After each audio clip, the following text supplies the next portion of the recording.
welcome to Real Life Beyond Faith, where a formerly Christian, currently atheist couple takes a deep dive into the experience of life after deconversion. This is episode 28. I'm your host, Jenica Crail. And I'm your host, Patrick Crail. Patrick's back. I'm back. It's going to be way better this week. I don't know about that. I thought you did a pretty awesome job. Aw, thanks, love. Yeah, this week we're going to be talking from my perspective on the same issue. What Christianity taught men growing up. Right. And if you missed last week, we were talking about what women typically learn or are taught growing up in Christianity. So we're just doing the flip-flop. Now it's men. But before we talk about that, we wanted to talk to you a little bit about NanoCon, which is coming up in Nashville, Tennessee. It's going to be on March 17th. What time is it on March 17th? Do you know? That's a good question. 8:30 is when the doors open and registration begins. 9:30 is when it all starts. Cool beans, man. Yep. Yeah, so we're going to be there. We're going to be on the podcast panel, and there's going to be several pretty awesome people on that panel, including Marissa Alexa McCool, Chris Watson, Jen Aldrich, Cass Midgley, and Tucker Drake. Yeah. All good peeps.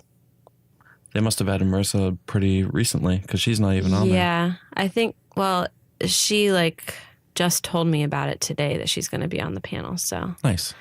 That'll be a nice addition. Exciting. Yeah, definitely. She's got a great podcast. Well, several. Several.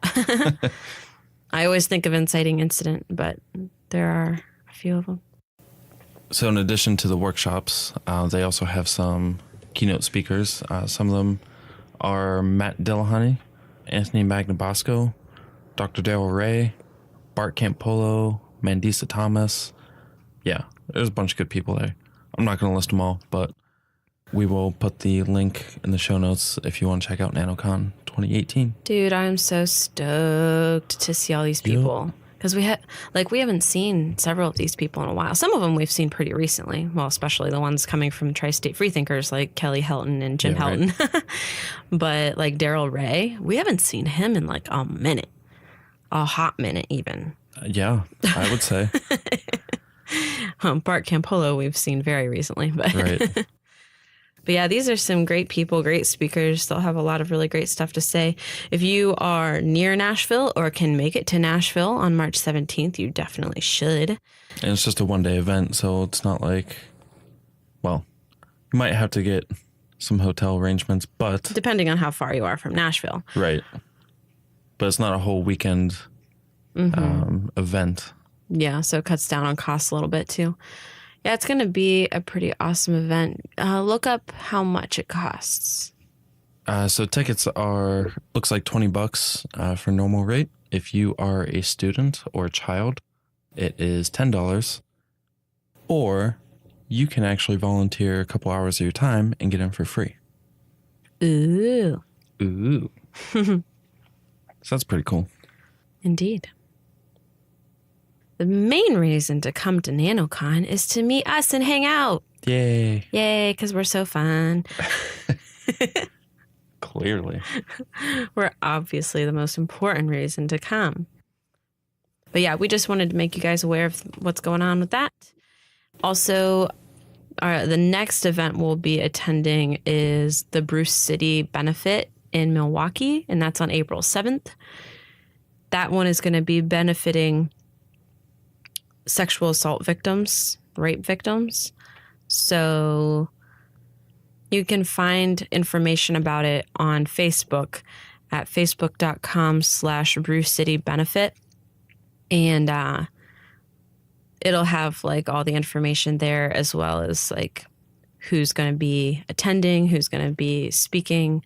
I know that Seth Andrews will be there, Alex Jules, Aaron Ra, Lalandra Ra. I'll be there. I mean, I'm pretty awesome. I won't be speaking though. Oh, who else? Callie Wright. Oh, yes, Callie. Yep, so it'll be pretty epic. And then there's going to be a live band. sounds like it's going to be a blast. So, yeah, check it out. Come out and see everybody. It's a lot of fun to get together with a bunch of heathens. We're wild and crazy. Yeah, those heathens. All right, so after we get back from this break, we will dig into what Christianity teaches men when they're growing up. So stay tuned. Stay tuned. Don't touch that dial. Don't you do it. Hey there. If you like what we're doing and want to support us, you can head over to patreon.com/reallifebeyondfaith and become a patron for as little as $1 per episode. Your support is greatly appreciated and goes toward a podcast hosting site, equipment, time spent recording and editing, and our activism in our community and beyond. You'll also gain access to behind-the-scenes video content from our recording shenanigans. Another great way to support us is to give us a 5-star review on iTunes or Stitcher, or share our show on social media. You can find us at facebook.com/reallifebeyondfaith and Twitter at RLBFpod. And you can email us at reallifebeyondfaith@gmail.com. So last week, you were talking about all the ways that being raised as a Christian woman kind of screwed you up in ways, and how it teaches women as a whole that, I don't know, there's a whole list of them that you had, but basically how there are downfalls to being raised as a Christian, as a woman. But this week, we're going to talk about those same things, but what they are as a man. What do you think about that? Basically, take last week and we're doing the same, but for men. Yes. There's a decent amount of parallels in here. Being taught the same kind of things, obviously with a spin on it because opposite gender roles. But overall, a lot of the same things were being taught. And some were a lot different. And we're going to find out how. Yeah.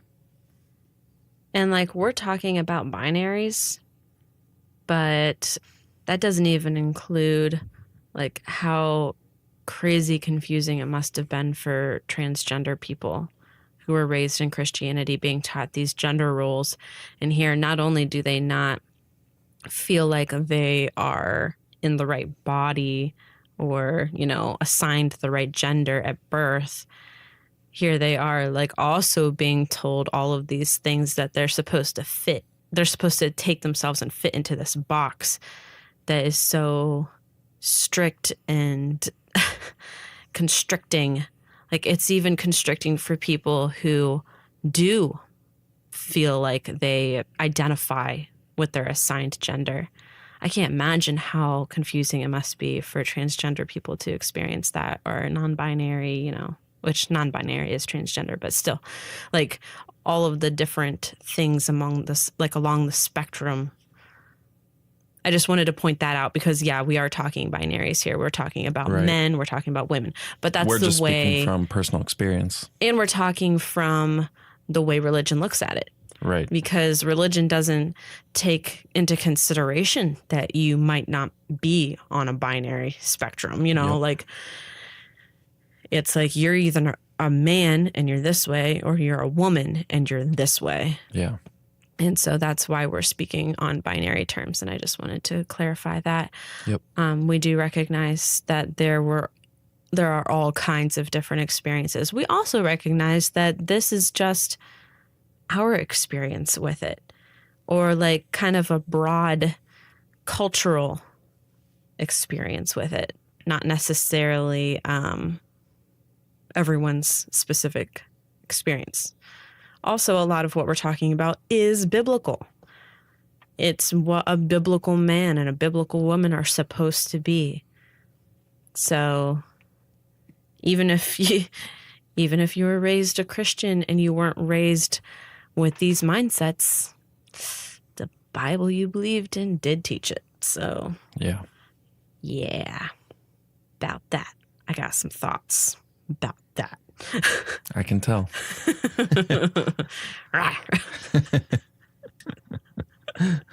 Watch out. I'm going to get my red up. Oh, man. So we might as well just jump right on in and start with some sex. Oh. Yeah. Oh, dear. Didn't see that coming, did you? This is getting down and dirty right from the start. So, yeah, one of the big things that was being taught when I was a teenager was the whole purity culture. And I know that was not just me as a teenager. I know that's been a thing. So, yeah, what they taught you with purity culture was that you have to remain pure until you get married. No sex, no lust, no hanky-panky, no funny business. Yeah.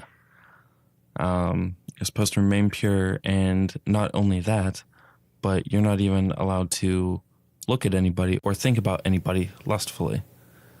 That's a Right. sin. Yeah. Which that's why, masturbation isn't allowed, because they assume that if you're masturbating, you're thinking about somebody lustfully in your mind, even if it's like a faceless person. Like, it's still lust after a body that doesn't belong to you. Right. And not only that, but in the Bible, I believe the only mention about masturbation is with Onan, who was fulfilling his duty to his brother's wife. His brother died, and it's up to the brother to impregnate her for his brother. So he was doing that, and he decided to pull out before he finished inside of her, and he spilled his seed on the ground, and that was a big no-no. So that's where a lot of the masturbation, anti-masturbation stuff. Yeah, and that wasn't even freaking masturbation. Right. Like, people are taking that verse and, in this case, actually taking it out of context and saying, oh, well, God doesn't like you to spill your seed where it can't actually make babies. So that means don't masturbate. What? Yep. No. Stupid. But yeah, the Bible actually doesn't say not to masturbate, but it does say not to lust. It says not to covet your neighbor's wife. So those things are typical things that you do when you're masturbating. That's what I was always taught. Until you own them, which is in marriage, because you're taught that you own your spouse, basically. They don't use that word, but they use very similar words, until that person belongs to you, until they give themselves to you, then you don't have a right to think dirty thoughts about them. Right. So masturbation is out because of that. And then, of course, sex is out. Yeah, the whole purity culture, that whole idea is that you will wait. They make it sound like it's a beautiful thing. I remember there was a song by Plum. I can't remember, but it's this whole song where she's singing to her future husband, saying, "Wait for me, I'll wait for you. I am waiting for, praying for you, darling. Wait for me too." And I used to sing that song all the time. I just thought it was such a beautiful sentiment. I'm willing to sacrifice this for you. I will wait for you, and I'll give myself to you entirely, unblemished and, sparkly clean in the eyes of God and man. Yeah, and I know I've mentioned this story before. The whole silver ring thing, the purity ring thing, went to an event, and they're talking, trying to get you excited for staying pure, and going into it, I'm like, there's no way. I can't do this. This is just, it's too much. But then after going through it and having youth group and talking with my friends about it, it ended up wearing on me to where I had accepted it. But man, that is tough as a teenage boy.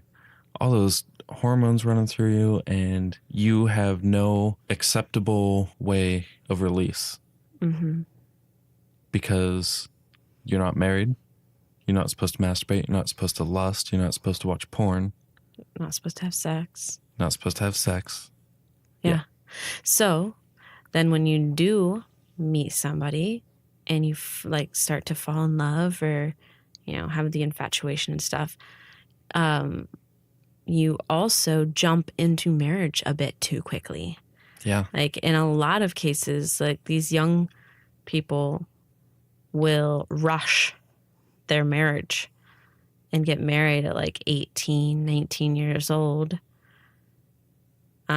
In some cases it works out.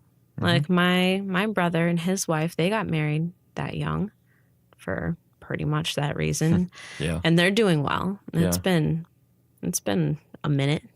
I can't remember how many years.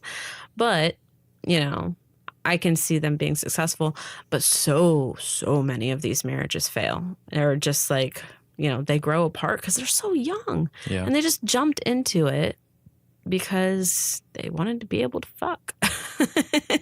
Right. You know, they wanted to be able to like And not be have that sinful with about somebody. it. Yeah, like they wanted it to be pure. Yeah. I know, like for us, we rushed our marriage. We got engaged, and we're only engaged for 6 months because we're like, we need to hurry this along. And we hadn't even made it. Like we had already done things. We'd already had sex and stuff. We were trying, like, for that last little stretch to, you know, regain our purity or whatever in the eyes of God. Like, Right. pray and fast and like try to like, you know, get right with God before our wedding day. Be good little boys and girls. Yeah. Yeah. It sucked. It was some of the most miserable days of my life leading up to our wedding. Yeah. Go figure. Should have been beautiful. Story of my life. Things that should have been beautiful. So how does that affect men specifically for you? It's a lot of pressure to try to remain pure and sinless and try not to lead your girlfriend astray and down that path because they're being taught the same thing too of purity and you have to wait for your lifelong partner. So, I mean, I'm sure not everybody has had that experience or those same struggles, but at least for me, it was a challenge to try to remain pure. And it seemed like such an unattainable standard. Something that I noticed in the church I was growing up in the family I was growing up in, the leadership responsibility was put on the man. So if a relationship took a sexual turn, then it was the man's responsibility to make it better. Like, or not go there in the first place. The woman was held responsible for being a seductress, for not dressing appropriately or modestly, that kind of thing. But the man was responsible as the spiritual leader to, like, for instance, like when I was dating that boy when I was like a teenager, like 15, 16, 17, like we were pretty serious about each other. And it wasn't until like 2.5 years into our relationship that we finally started messing around. Like we couldn't take it anymore and we started messing around and then we started having sex. Well, after all of that came out, like, and we told our parents and everything, he was the one held responsible for the relationship failing, even though I was the one who cheated on him. Like in my dad's eyes, like he was the one who failed me, led me down that path, and then, you know, I made bad decisions because of him. Right. So that's one example where it's like, you know, and I know it's not like this for everybody or in all like churches and all that. But that's how the mindset was in my churches. Like the leadership was on the man. Absolutely.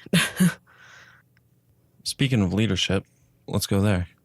That's another one of the things that you're taught as a man in Christianity is that you are responsible to be the head of the household.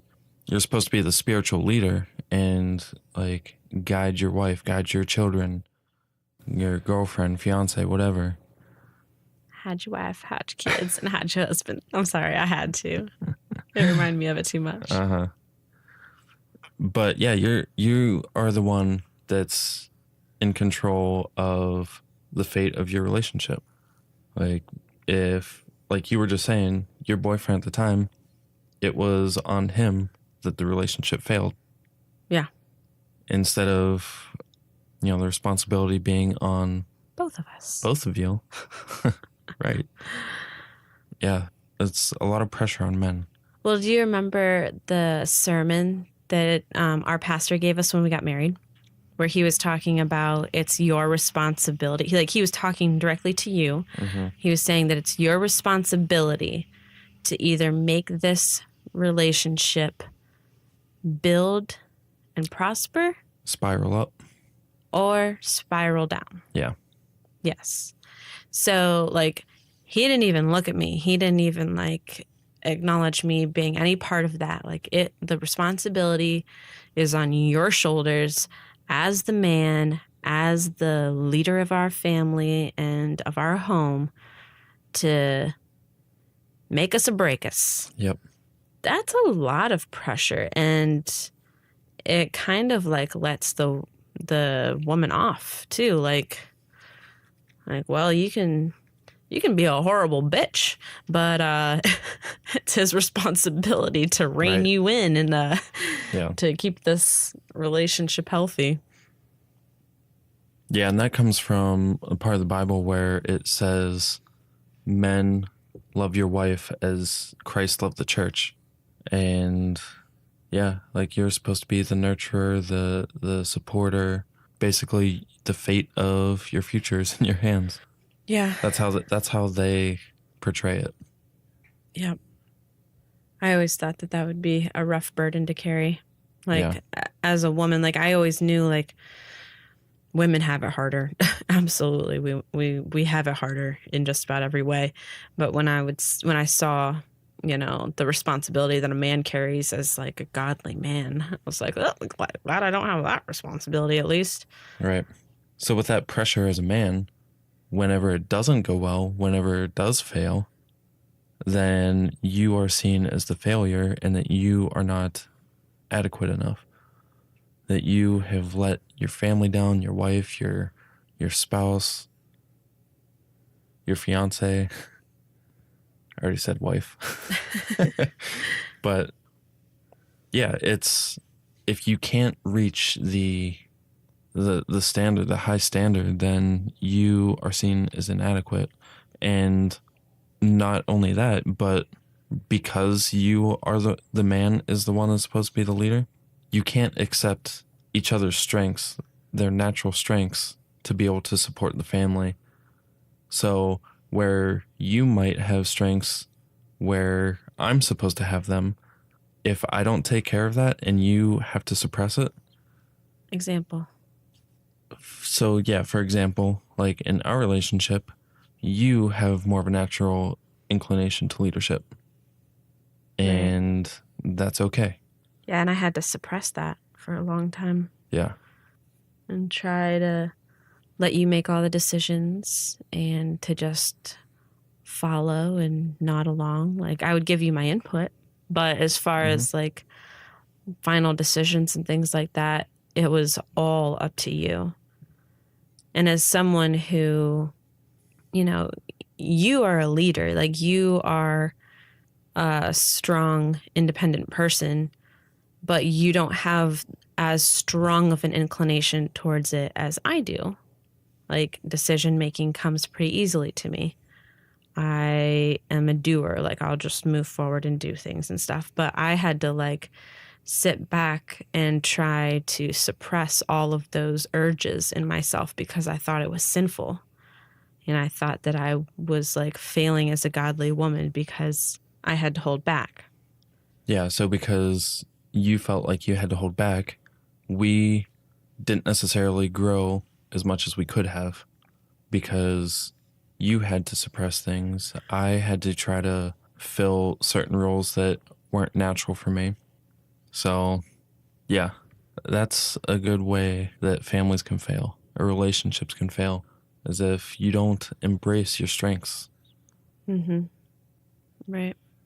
Yeah. Once neither of us were like believing in this stuff anymore, I feel like our relationships got stronger because we were finally able to embrace our strong areas.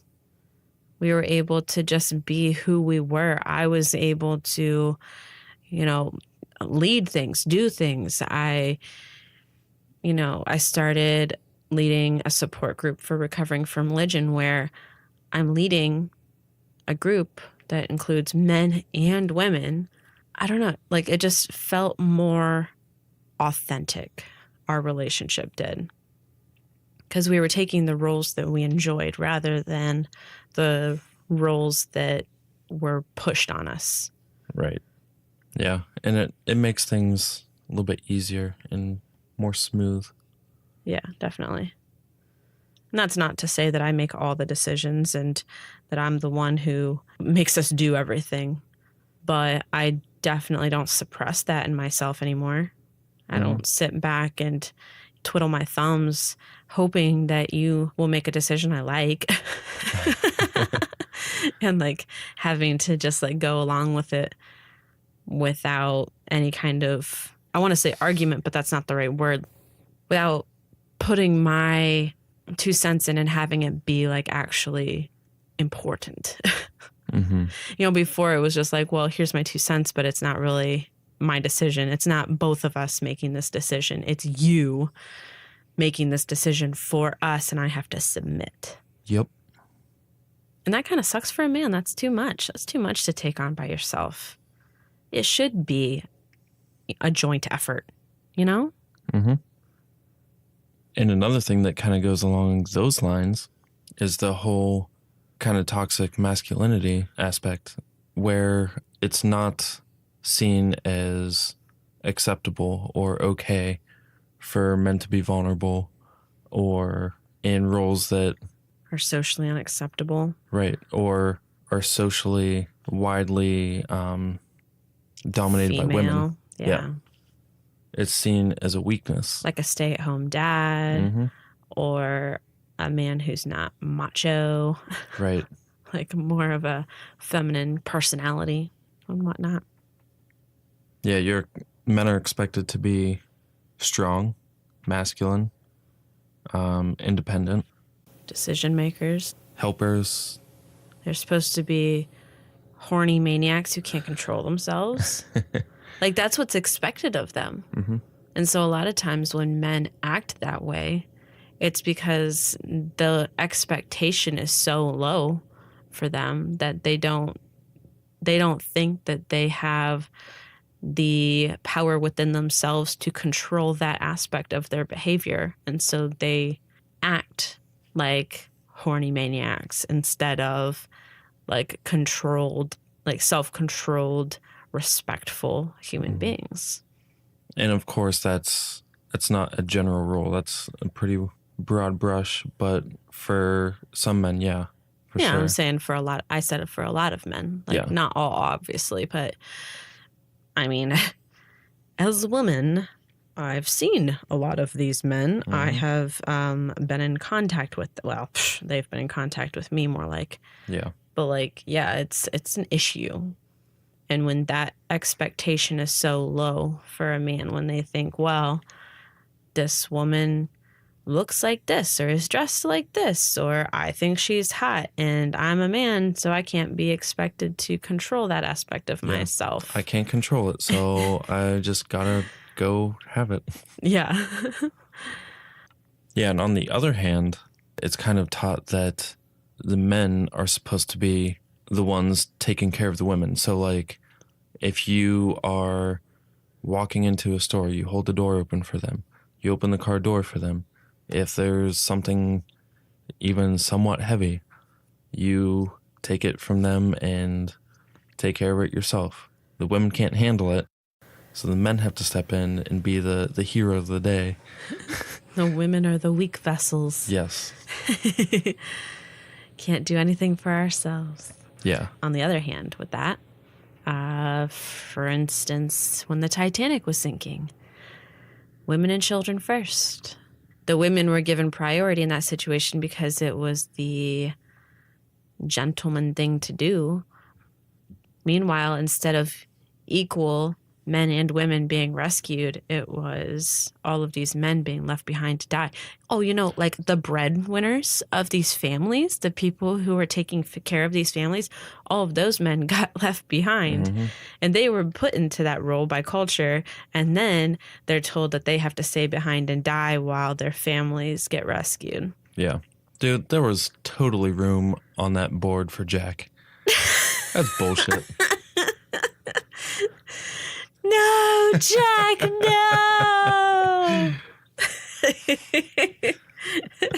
I know. I was like watching, like, what the hell is he doing? Get on there. Messed up. But hey, the woman had to be saved.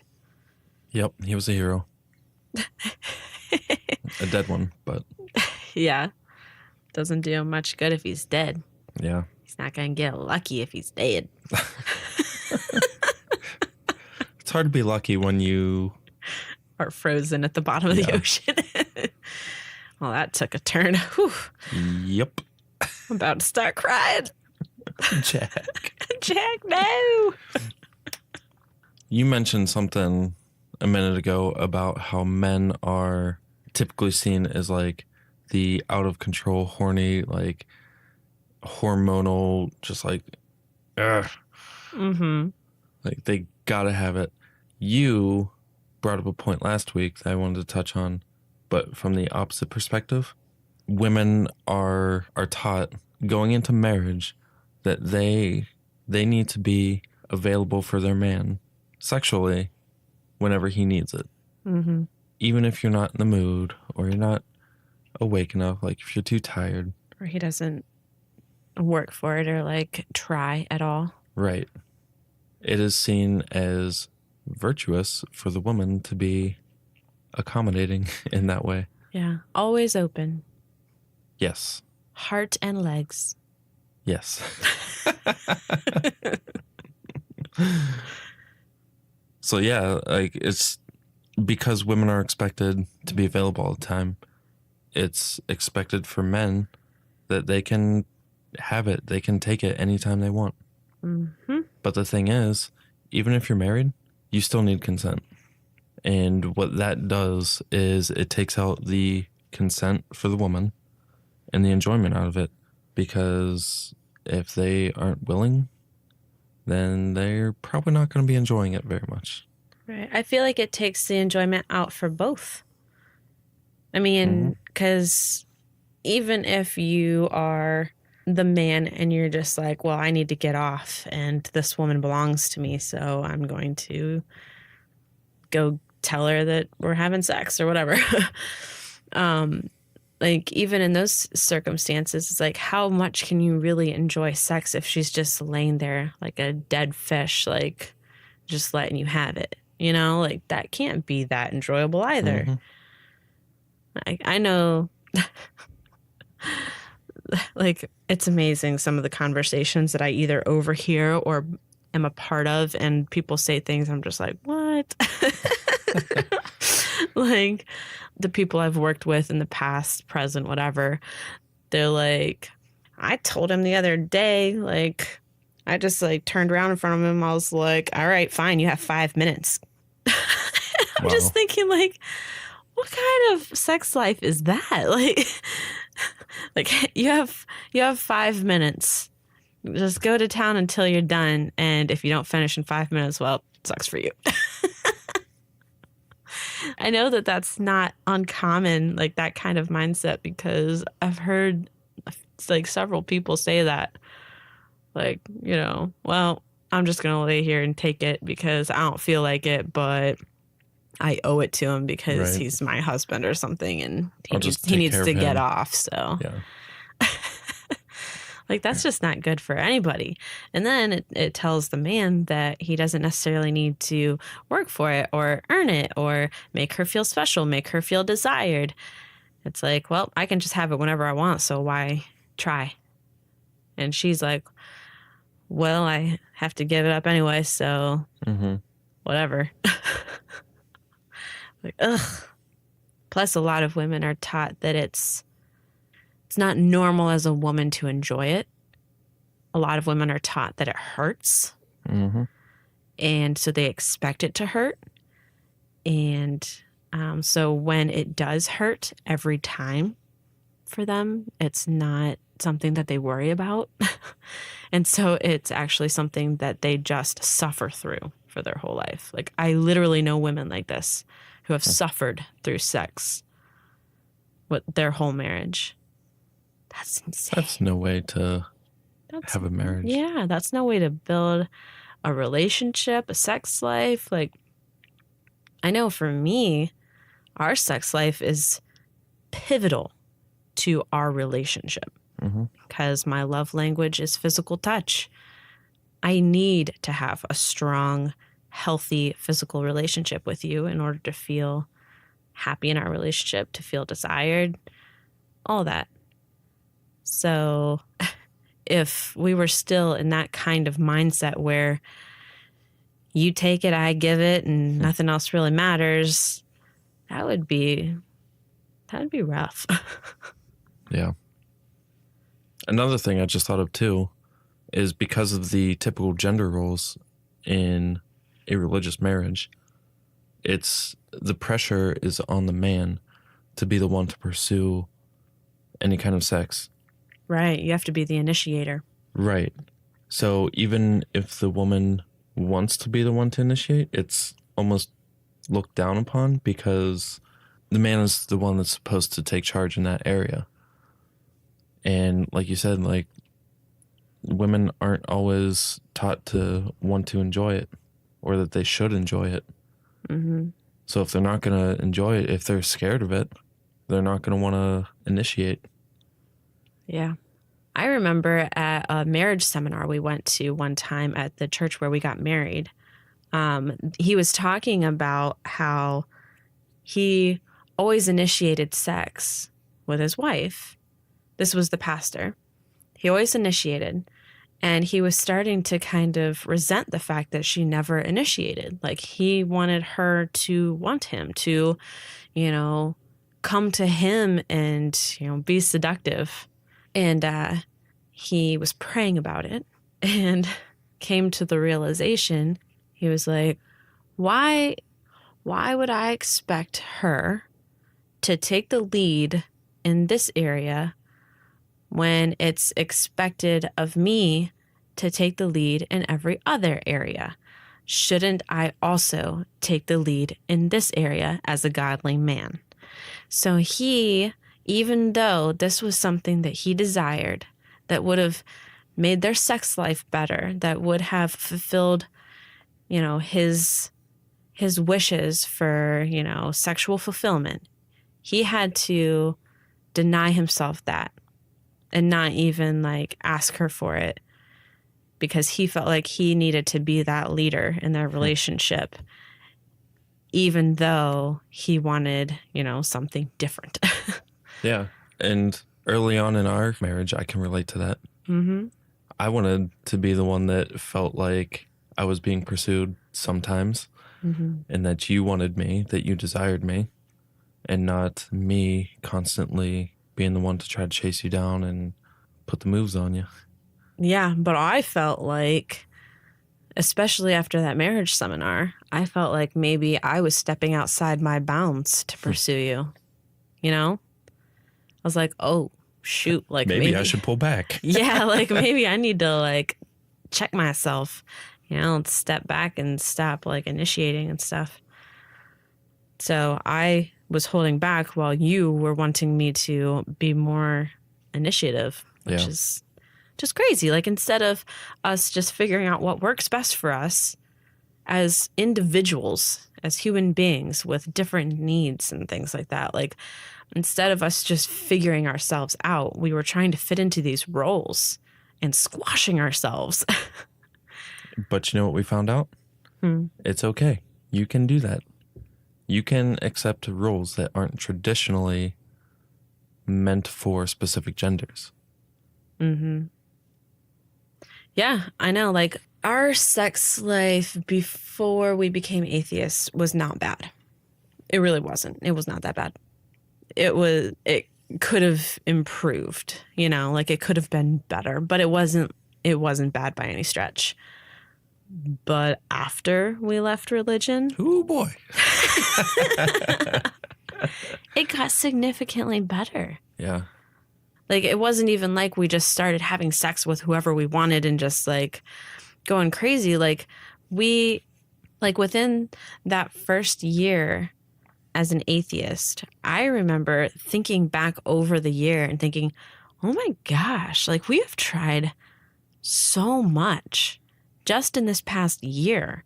Like, tried new things, tried different ways of, pursuing each other, like getting down and dirty and like, We were able to spice it up a little bit. yeah, because things that weren't necessarily like godly, marital, whatever. Like, for instance, like BDSM isn't necessarily like making love. Like, it's hard to think of tying somebody up as making love to them. It's not passionate. Well, I mean, it's passionate. It's just in a different way.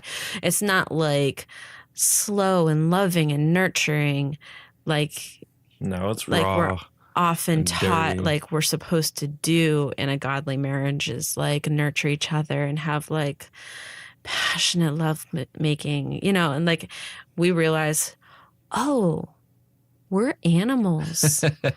Like, literally. We're animals and we can take that to the bedroom. Excellent. That was a very freeing experience for us, like figuring that out, like figuring out, oh, like my fantasies are legit. Like, I can have these if I want, and exploring that with each other and actually talking about it, feeling comfortable, like bringing stuff up, like, hey, so I was thinking this would be kind of fun. Right. Like, what do you think about that? Like, he didn't have to say yes and I didn't have to say yes, but we could be like, huh, interesting. All right. Yeah, I'll give that some thought and maybe I'll do it for you even if I'm not into it. And like, we just kind of like were able to try a lot of new and exciting things. This is turning into the sex episode. I like it. Right. So did you have anything else that you wanted to talk to related to this subject? No, I think we about covered it all. Sweet. At least the stuff that we can think of. I'm sure there's more we'll think of later. I'll tell you what, if anybody listening can relate to this, if you were taught things that were abnormal or weird or not okay, feel free to send us a message, email, or our Facebook page. Maybe we'll put up a post and ask that question. Do you mean like related to religious upbringing, like surrounding gender roles and things like that? Yes. Gotcha. Yup. Yeah, that would be cool to hear from people Yeah. get about some their feedback. experiences or where they can relate to our experiences. Yep. So yeah, definitely hit us up. Let us know. As we said in the break, we have Facebook, Twitter, email address. You can contact us on any of those. But before we go, we do want to thank our amazing patrons. You can go to patreon.com/reallifebeyondfaith if you want to help support our show, keep this thing going, and help us to do more in our community and abroad. Our $5 and above patrons, like $5 per episode and above, they get a free plug at the end. Well, I guess it's not free. They get a plug at the end of That's every where we get them. episode. At the end of every episode, we will plug whatever they want us to, whether it's a podcast, a book, just anything, organization. So the first one we would like to thank is Rich Kemp, who wants to plug Recovering from Religion, which is an organization that does wonderful work for people who are leaving religion or who have left religion and need help transitioning out of that mindset and that world. If you go to recoveringfromreligion.org, there are a ton of resources there, as well as a helpline where you can either call in and talk to an agent, or you can chat with an agent via text. So it's definitely an amazing resource and you should check it out. Next, we'd like to thank Thomas Smith of Serious Inquiries Only. His podcast takes a critical thinking look into subjects like science, politics, religion, and any topic that is interesting or relevant. And he brings on awesome guests to talk about those topics. The next person we would like to thank is Marissa Alexa McCool. And she would like to plug her 2 podcasts, Inciting Incident Podcast. I'm sorry, it's the Inciting Incident Podcast. I want to make sure I say it right so you can find it, all right?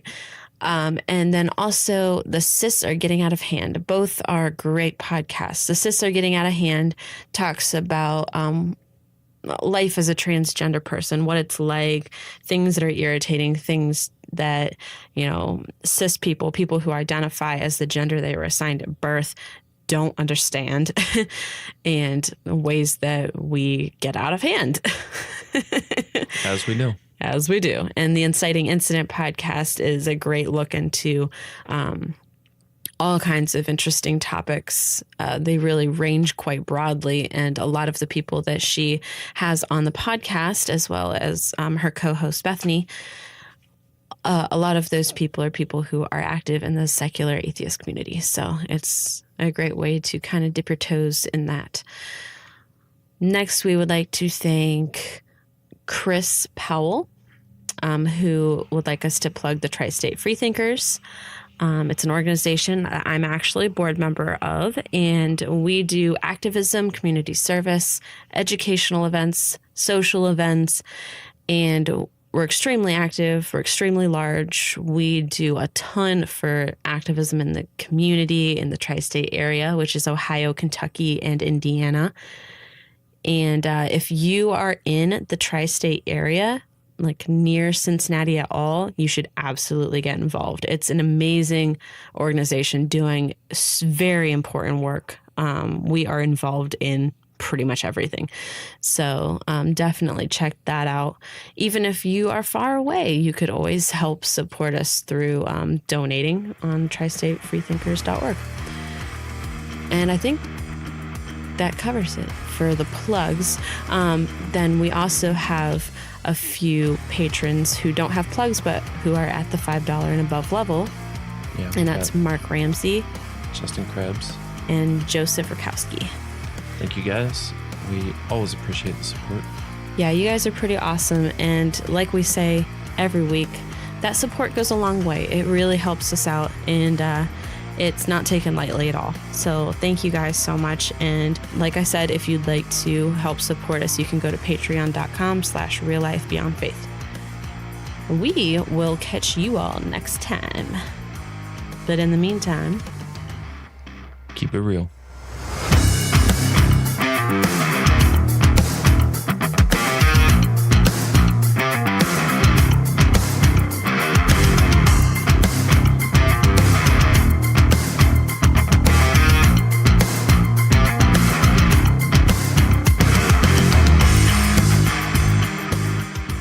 I'll crush the kitty. Crush that kitty. I'll shake you and then I'll bake you. Hey, Justin. Say something. Say something, I'm giving up on you. Thank you. Jump right on into the sex. You said deep in? So it's going to sound weird. To the sex? Mm-hmm. Jumping into the sex. Oosh.